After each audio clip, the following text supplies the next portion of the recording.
Welcome back to Cheddar, brought to you by HP. The iPhone 10 could be the next disruptor for mobile banking. That's according to a new report by the Financial Brand, a daily publication that covers retail banking. Joining us now is the company's co-publisher, Jim Marous. Jim, great to have you here with us in New York. So glad you made it here safely. Yeah, good to be here. Absolutely. Now, you've said the features of this new smartphone offer potential for mobile banking firms to increase their engagement. Explain this to us a little bit. Well, you know, the key components of the iPhone 10 is really the ability to have AR, augmented reality, which can make it so that there's a lot of things that banks can do. They're already doing some things, but with individual applications.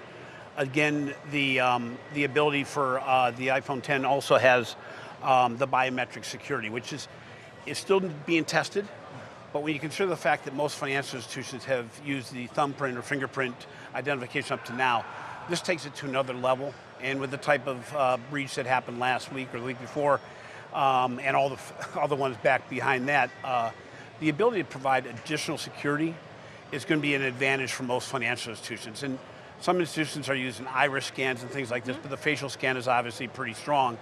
And then the ability to have gamification and a larger screen allows financial institutions really to have more dynamic video, more dynamic engagement, possible calculations in their apps that they weren't able to do before, because it's both faster and a better screen. Yeah, of course, you're referring to the Equifax breach that was disclosed a couple weeks ago, and you're talking about the facial recognition that's on the iPhone 10, where you can actually scan your face to unlock it versus your fingerprint. So are you saying that banks are already building that into apps so that you can make mobile payments, that you can actually maybe even pay your bills?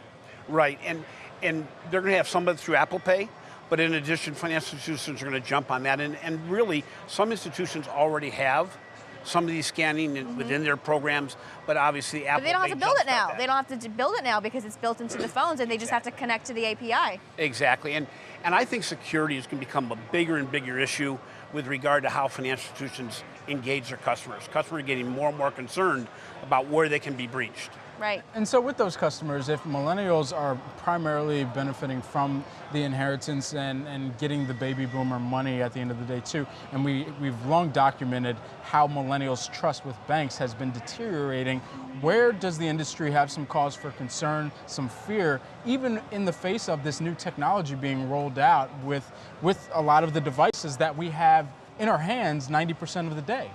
Yeah, we're already seeing that millennials are making decisions as to who to bank with based on the digital maturity of those organizations. It's one reason why the largest banks now have the highest customer satisfaction rates. It's not based on the fact that it's just friendlier people, it's really the type of apps they're putting out there. The Bank of America, the Wells Fargo, the Chase, and the Cities really are making a difference by providing more capabilities on the mobile devices. And so with millennials who really don't have a desire to go into a branch anymore, the organizations that can provide the best digital engagement are really going to be the winners going forward. Now, one of the things that we talk about here on the show a lot is this idea that all of our houses are getting smaller, all of our apartments are getting smaller, but banks are even shrinking now to where you have tiny banks and pop-up banks. So what's going on there?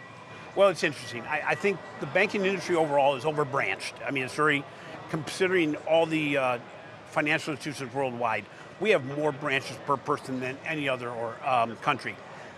We're almost on every street corner. And the reality is that consumers now don't need it to be that close, because most organizations don't go into, people don't go into the branches anymore. So what we're really seeing is we're seeing different types of engagement. So pop-up branches you mentioned. We're looking at one right now from PNC Bank. It's like one of these things that you take around to the carnivals and you, mobile home essentially too, or one of these carnival rides that you unbox and then take on the road. Right. Well, it not only provides a better cost structure for them, but over and above that, it allows them to test out locations, see if they're good locations for future branches.